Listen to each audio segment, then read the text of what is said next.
All right. Hi, folks. Thanks for joining us here for another quarantine coffee hour. It's July 9th. Hope everyone had a good 4th of July. As always, I'm Derek Pratt, the educator here at the Erie Canal Museum, and I'm joined today by Matt Ertz he's the Madison County historian, my home county. Right next to Onondaga for those of you who don't get out of Syracuse area much. So thanks for coming on, Matt. As always, go through our usual quarantine coffee hour procedure. First, drinking some locally made coffee again. Cafe Kubal. I got it at their Creekwalk Commons spot, which is the former location of the Greenways Brewery. So there's a little Central New York hops connection. And drinking out of my Utica Club mug, another great Central New York beer. Without further ado, I'll let Matt introduce himself a little here. Thanks, Derek. I appreciate you guys having me today, and I think we've known each other for 4 or 5 years now, and I appreciate working with you again. Yeah. So we're here today to talk a little bit about hops, and in the last 20 to 25 years, it's made a pretty significant resurgence, but we like to celebrate the history in Madison County of it, so we're going to talk a little bit about that today. And we're going to start with, for those that aren't familiar, what is a hop? And that's a question that we get asked a lot, and that's a pretty straightforward answer. It is the female flower of the hop plant. The most common reason we use it is in a beverage called beer. Some of you may have heard of it. Utica Club is a company that utilizes it. It adds bitterness. It acts as a preservative. It can also add some smell to it. Hops grow in a particular way. They're called a bine, not a vine. So that's a B instead of a V. Bines grow round, which means they follow the track of the sun every day. So if you can kind of visualize, they're grown on, if you've ever seen a hop plant, they grow on, the most common thing around here is coconut rope. They really can't utilize synthetic rope. They have to use a natural fibered rope. And they kind of make a circle every day as they grow up. So that's a vine grows straight up and a bine follows the sun. Hops are a pretty labor-intensive crop. They take about 3 years to mature. The first year, you'll get a very small yield. The second year, the yield varies, but half to 2/3. And then the third year is when you get a full mature yield. So if you plan to become a hop farmer, plan to not make a lot of money for the first few years. They are a perennial. They come back every year. However, they have to be trained every year. So keep that in mind. You can kind of see from this photo, this is a probably mid to late 19th century hop photo. You can see the hop poles, and there's a rope that they tie to the top, and you can see the bines literally growing up the ropes. Not too different from what you'll see today, a little bit. In the Northeast, it has some similarities. In the Pacific Northwest, it is pretty different. Matt, real quick. Sure. You said coconut ropes? Yeah, coconut? like the hair of a coconut. They're if you ever are bored and feel like taking a drive, there is a farm we'll talk about a little later called Foothill Hop Farms, Kate and Larry Fisher, and that is where, at least initially, a lot of the coconut rope came from. He was the guy that ordered it. They have it where you can see it. But yeah, it is, coconut rope is the one that I've heard the most used. Is that what they would have used back in like the? I don't think so. That the reason why I think that's used now is most of the ropes you see at your hardware store are made of a synthetic fiber, and hops actually kind of grow into the rope, so they kind of grab hold. And a synthetic rope, if you think about how tightly they're wound, it wouldn't be able to grab that. Plus, think about how smooth they are compared to like a more typical rope. That's why. Plus, they make them very thin. They're easy to cut and easy to pull away. Okay.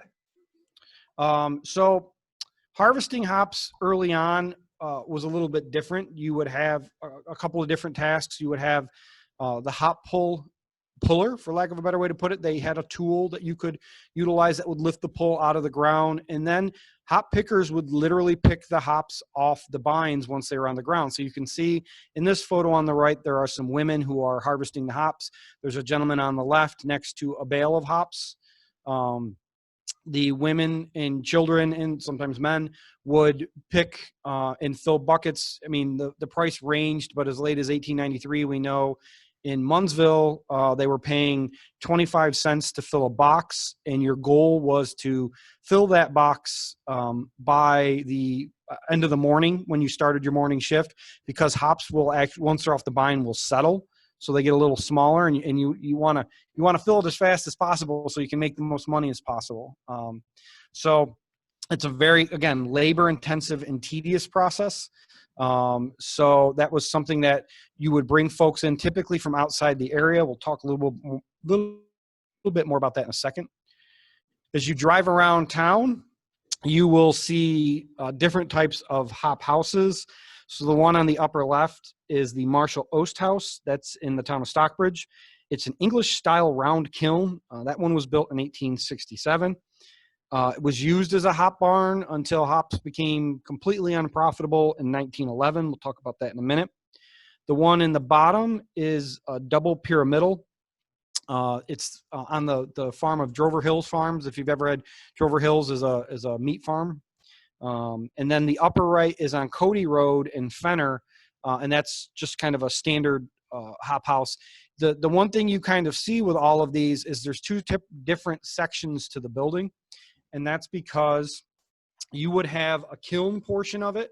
So you can see the upper photo is the second floor, the lower photo is the first floor.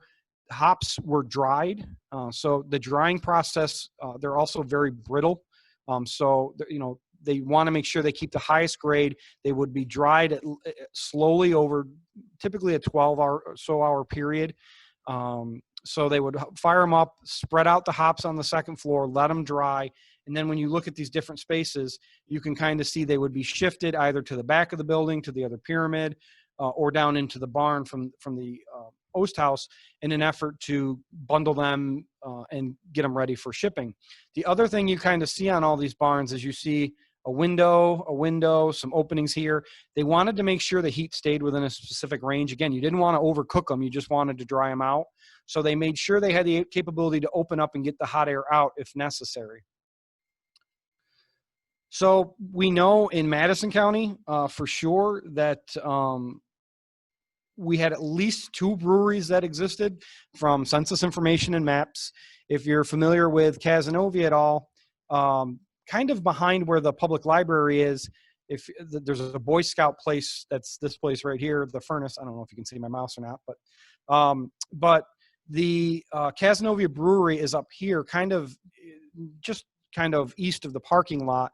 Casanova Brewery was a large scale producer. They produced 2,000 barrels of beer at its height, and it was around for about 25 to 30 years at least, if not longer.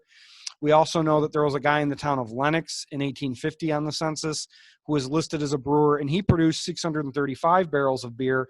So that's not for personal consumption. A barrel consists of 31.5 gallons of beer. So if it was just for personal consumption, Mr. Brattrick was quite the drinker. We know, just to give you some numbers, Empire Brewing, before they closed, would make about 60 barrels a batch. Budweiser in Lysander makes about 1,000 barrels. Saranac makes about 500.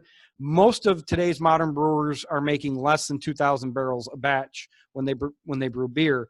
So you're talking about a pretty significant volume of beer being produced by the Casanova Brewery. Their most celebrated beer, ironically, was celebrated Casanova Ale. You can look through specifically mid-19th century newspapers, and it's advertised in Syracuse, in Utica, all over the place. So it was pretty popular. You also see around this area, the more popular thing is distilleries. You see a lot of distilleries, partially because of the water and partially because they were producing alcohol in other ways. The photo on the right is actually the Casanova distillery, early 20th century, before it was raised. Do we know who owned that? In this one, it's Solomon Twist. Van Riper owned it. It was owned by different people. It was sold a lot of times. And in some cases, the brewery was tied in with other businesses. Okay. One of the great stories that came out of the fire, it did survive a large fire, is that it was a distillery, and one of the newspaper articles references the hope that they will stop producing, I believe it was the devil's liquor, but the devil's liquor or the devil's ale, and that they're taking all this corn from the mouths of hungry babes, and please, do the right thing. And within like 2 weeks, they'd reopened and were brewing again. Like there was no thought to stop. So, so we know in Madison County, James D. Coolidge is credited with the first commercial hop yard. So we want to stress commercial, meaning he sold hops outside the area. There were other hop yards. We know that in his case, he actually got his hops from his neighbor.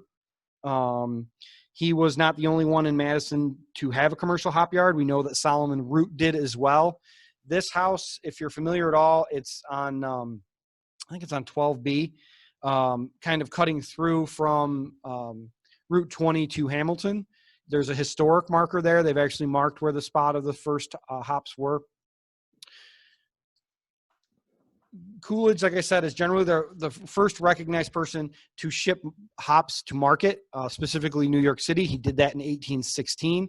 Hops were typically on a local level. Hop farms were fairly small. You can kind of see down here, this is a hop farm. Most of Madison County's hop farms were 1 to 3 acres. So really, really small. Solomon Root had a larger hop yard. We know that Ezra Leland contributed to the hop press, but Coolidge is the guy who gets credit because he was the guy who shipped them to markets away from central New York. In 1819, New York state law passes a law that calls for the inspection and grading of hops. And in Oneida County next door, Oneida County's first hop yard is credited to Benjamin Wimble in 1821 in the town of Sangerfield. One of the interesting things about that legislature, that the grading of hops impacts the price of hops. So when I talked about them drying out the hops, they were really, really careful during that process because they wanted to make sure they got the highest grade possible, so they made the most money possible. So by 1828, the 3 counties that are real big hop producers are Madison, Oneida, and Otsego counties. They produced 1,263 bales of hops that weighed approximately 277,000 pounds. Just to give you an idea, in 2017 is the last year we have numbers for New York State as a whole. New York State as a whole grew just under 100,000 pounds of hops. So while we've seen a big influx in hop production, it's nowhere near what it was. You can see in the background there, that is the hop market in Waterville. In Oneida County, and you can see they're bringing in bales of hops right there. They made about 10 cents a pound, so they were raking in the cash. And that photo is circa about 1904. 28 years later, hop productions. Oh, what's that? I was just noticing the year there on that 1828. So I assume the Erie Canal had like a major impact on the growth of. Yeah, getting stuff to New York City it's gonna have a major impact. Right.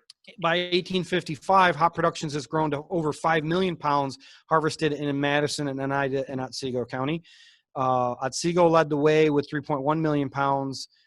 Madison was next with 1.3, and Oneida with 600,000. So you can see the photos here. Again, this is a photo taken in Balkville.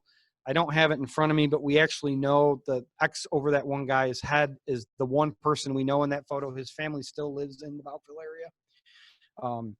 But the document on the right is kind of unique. When we see hops grow, we also see hop lawsuits grow. So Madison County is the home to dozens of lawsuits, and the most common one is Derek and I strike a deal. He's going to pay me 25 cents a pound for hops, and hops are selling at the end of the season for 50 cents a pound. So I try and sell them to somebody else, and Derek goes, no, we have a contract, and becomes a lawsuit. Vice versa, it goes the other way. Derek signs a deal for me for 25 cents a pound, and they're only going for 10. Derek tries to back out, and I go, no, we had a contract. So those lawsuits become really, really common, and you see them throughout the 19th century where, especially the meteoric rise in the next 25 years or so for hops production impacts those. And we see a lot of those because farmers tend to be pretty smart people in that they plant what makes them money. And hops is growing at a rate where people are starting to plant them more and more because it's profitable. So don't sign contracts if you're growing hops. Well, you still see that today. If you ever drive by a field and it'll say, they'll have those signs that says this field planted by Tech Industries or something like that. That's a farmer that has a contract. So you still see that process playing out today. By 1864, we're now over 7 million pounds of hops. Most of that growth is in Madison and Oneida County, which both doubled their production. So within 10 years, we're growing in, again, significant margins. Profitability is driving this growth. And again, hops is a industry across all spectrums. So you see families, husbands, wives, children, everyone is involved in the process. By 1880, we are harvesting 21 million pounds of hops. So 15 years later, Madison, Oneida, and Otsego County grow 80% of all hops grown in the United States of America. Why is that? Because farmers are making $1 a pound. Huge money. Again, farmers are smart people. They're trying to profit off of this. This is another great hop scene. In the background, you can see those are the poles that have been taken down. They still have a lot of work to do. And these guys are throwing bales of hops up onto the wagon. I doubt that these were dried yet, so these are probably being taken in to be dried. So, we've had this, again, over a 15-year period. We've had significant growth in the value and how much we're doing. We're growing 200% more volume. And the one joke somebody made to me before when we talked about all the farmers making money is how much did the mules make or the horses make in that photo? And the question is, we have no idea. Kind of funny though.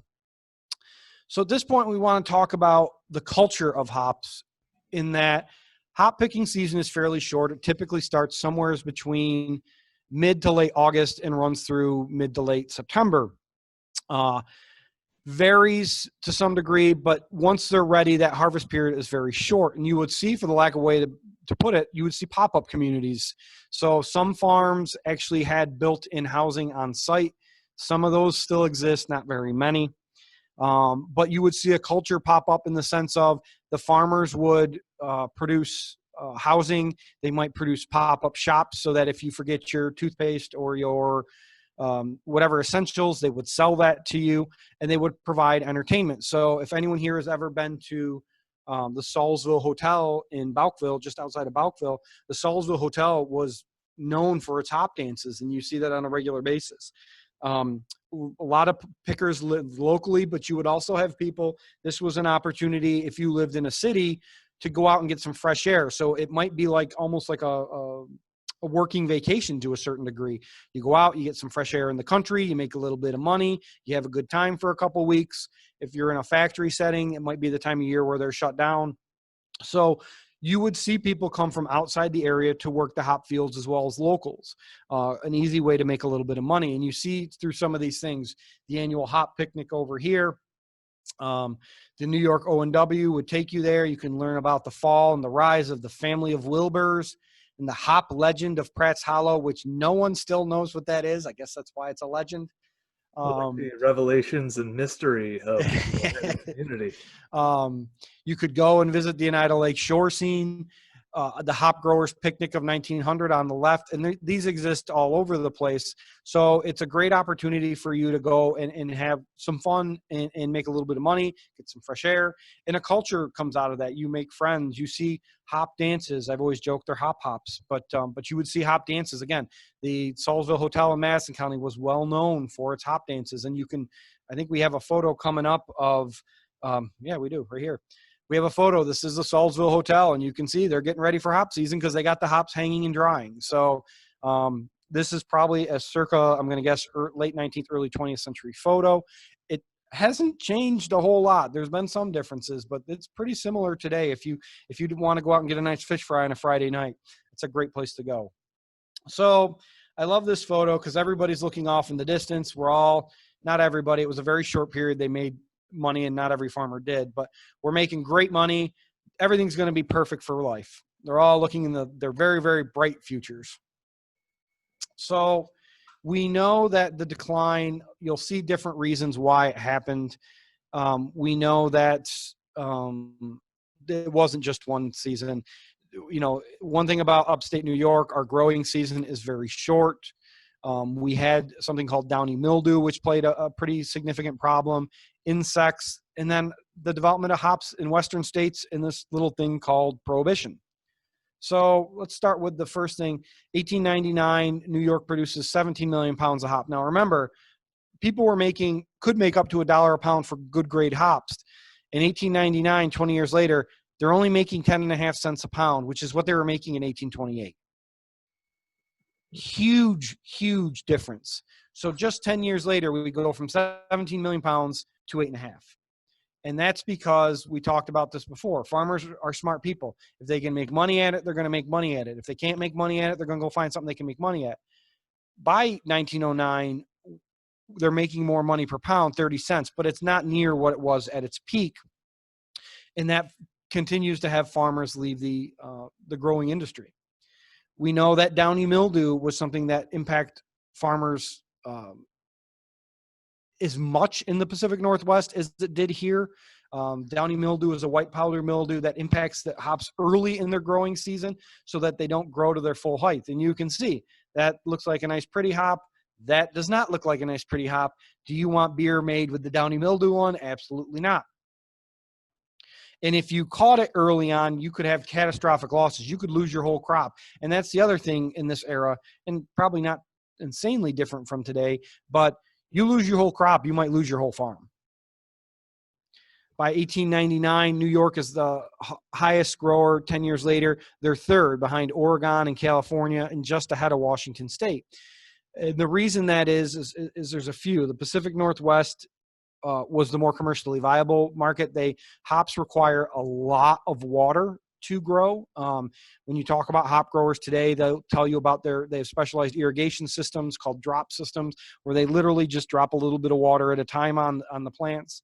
The Pacific Northwest had two advantages: longer growing season, better climate, and they had an indigenous labor force in that era that was less expensive.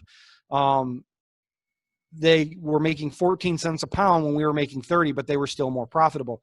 You can see also the growing style is a little different. They hung wires and then let them grow down from there. So they would train them to go up and then they kind of came down. That is pretty common today. A method utilized. Some of the farms use the older way. Most do it this route. And today it's a little easier to work with. And then Prohibition is the death knell for hops. You know, hops can be used for other things. Sometimes you'll hear ads today as help for arthritis and sore muscles. But the reality is it's used in beer. And that's the main thing that it's utilized for. And when Prohibition happens, we can't profit from it. So even though some of them could be shipped to places like Germany, which is by far and away the largest hop grower in the world, the reality was there wasn't enough market for them to do that. By the mid-1950s, the final hop yard in Madison County closes, commercial hop yard closes. Hops are no longer commercially viable. The market to the west is far more productive, and northeast hop fields transition to other crops. So much like the death, the rebirth of hops was a lot of different things. Societal changes in the Northeast. We have the start of Madison County Hopfest. The Northeast Hop Alliance forms following that. And then they become more profitable again. The commercial viability of hops become a bigger deal. So folks might remember a little thing called pink slime. It was a big story probably about 10, 15 years ago, maybe less, in that your ground beef, they would take certain portions, they would dye it pink, they would grind it up, and they would put it in with the ground beef. It wasn't dangerous, but it was unsettling. Let's just leave it like that. You may also remember when I was a kid, there was little stands on certain corners, farm stands. Nowadays, those still exist to a small degree, but you can throw a rock and hit a farmer's market today, pretty much any day, any given point in time. And that's because people are far more concerned, getting back to that pink slime idea, what is in the thing that I'm eating? Are they growing it with all sorts of commercial fertilizers that could cause me effects down the road? Are they pumping the animals full of hormones? And that became a big thing. And that led to the growth in something called craft brewing. So I'm almost 41 years old. I had, like a lot of people, an uncle who had a brewing kit in his basement in the 90s who made terrible beer. And I had all sorts of stuff in the bottom, and they were always experimenting with weird flavors. But from that came a lot of guys who became brewers because they enjoyed it and they experimented with it. And that kind of led to this growth in craft brewing. And it also led to, we'll talk a little bit, I think, about Saranac, but Saranac was kind of an early craft brewer. FX Matt was a commercial brewery. They found they couldn't compete with the big boys. So they decided to slap a canoe on the side of their beer and make the process of making the beer better. So instead of making a commercially powerful beer like the Budweisers, like Labatt's, like Coors, like Miller, we'll make a beer that tastes better. We'll put an artisan effect to our beer. We'll make better tasting beer, and we'll do it that way. And that's where, I remember Saranac Black and Tan and beers like that kind of celebrated that artisanal side more. Madison County Hopfest, the first one, took place in 1996 with the idea of celebrating our hops heritage in Madison County. Every year, the event honors an individual and their work done to promote the hop industry and history itself. They honor a hop king and queen. There's been all sorts of different ones. You can kind of see one. That's Steve Miller. That's our former Assemblyman Bill McGee. That is Carl Stearns, the architect. Dot Wilsey. That's Kate Fisher. I think that's Al Bullard. That's Sidney Loftus. That's Matt from Good Nature Brewing. So you see a whole bunch of different people that have been honored with this, and it's people that kind of remind us of the importance of hops. The Northeast Hop Alliance formed in 2001. They believed that there was a possibility for a niche market that would exist to utilize locally grown hops in places that had a historic background in beers. The idea of, we'll make a New York beer. The Northeast Hop Alliance serves the Eastern Seaboard all the way down to Maryland.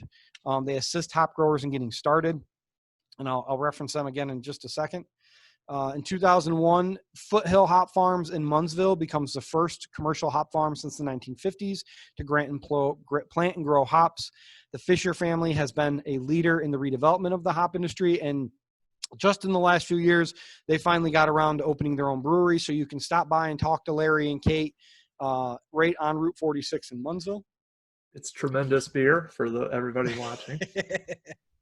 We'll let Derek give the reviews of that stuff. So that's Larry on the right, and that's Steve Miller on the left. Steve Miller was hired in 2011 to be a hop specialist for Cornell Cooperative Extension.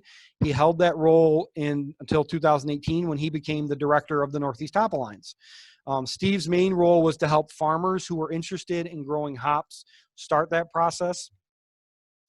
In 2010, New York State had 35 acres of hops planted throughout the state. By 2017, we had 322, roughly 250 acres of that since 2013. So we had a pretty good growth rate over that time frame. They were producing 145 growers were producing almost 100,000 pounds of hops. So not quite 21 million, but it's a start. And that was driven by a lot of things. Some of it being the brewery law that came into effect. Brewers have to utilize a certain percentage of locally grown hops. It's not very high, and it doesn't. But a lot of brewers started producing. You'll see, I think Ithaca Brewing, I think Empire did. I believe Good Nature all have a New York brew where they try to utilize only New York products. You'll also see hops. If you've ever had something called, Derek, have you ever had a wet hop beer? Wet hop? I don't know if I have. So the only time you can get a wet hop beer is August to September, because it's where they will literally take the fresh hops just picked off the vine and they will throw it into the beer. So you get that, just, if you like an IPA, wet hop beer is going to be your alley, because it's like the super IPA. Yeah. See, that's my face when I make with IPAs.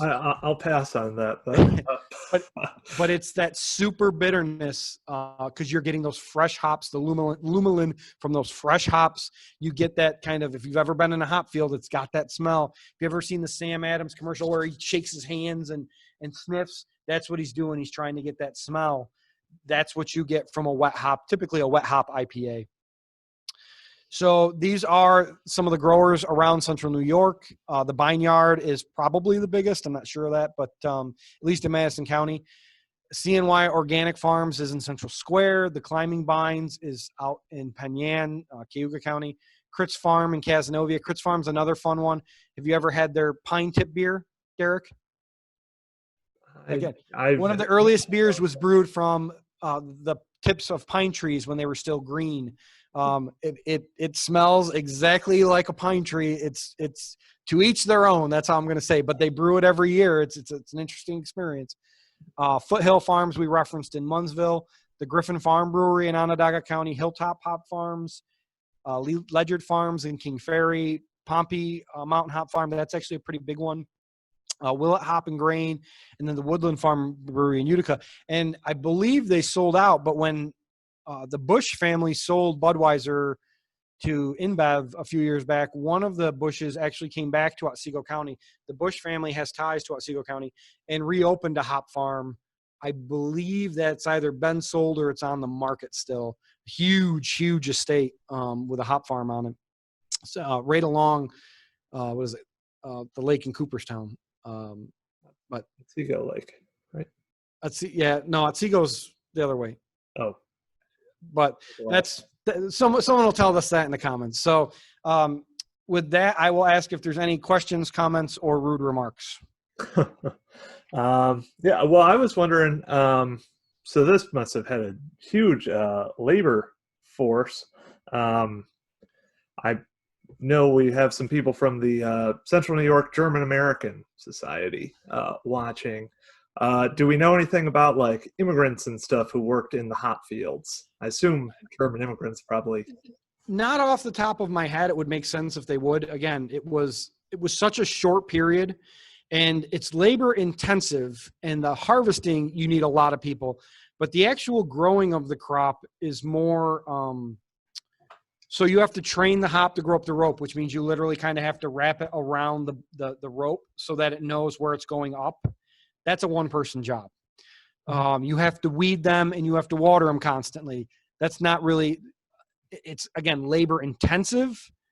But because most of these hop farms were fairly small, that's probably something the family's doing. The help is going to come in for the harvesting. That's such a short period. So the answer would be is I would guess that if they had the capability to work, yeah, because that's a way immigrants could earn extra money. But I don't know of any straight statistics on it. No. Okay. All right. Just curious. Let's see.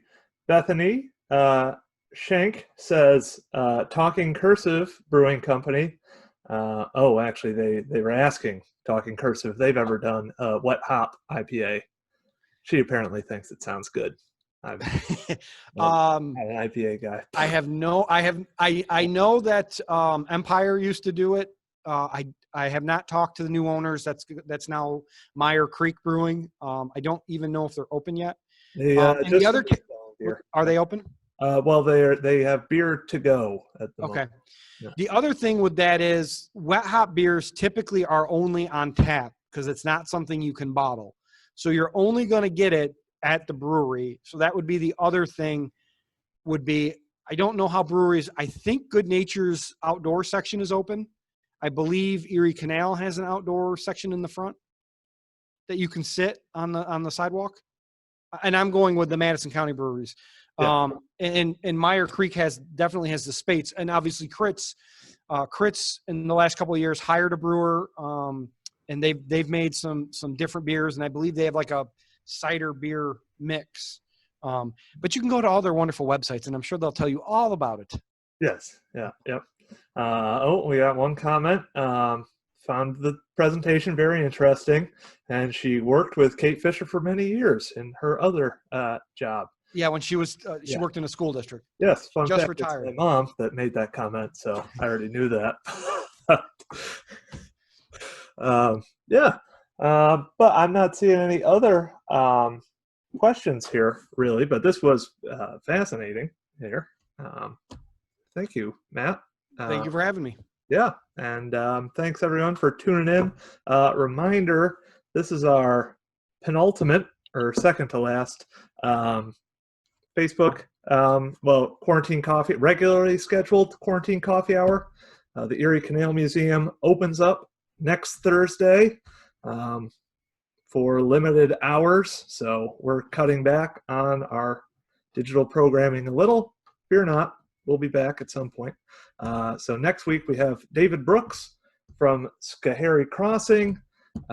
He will be talking about the environmental impact of the canal.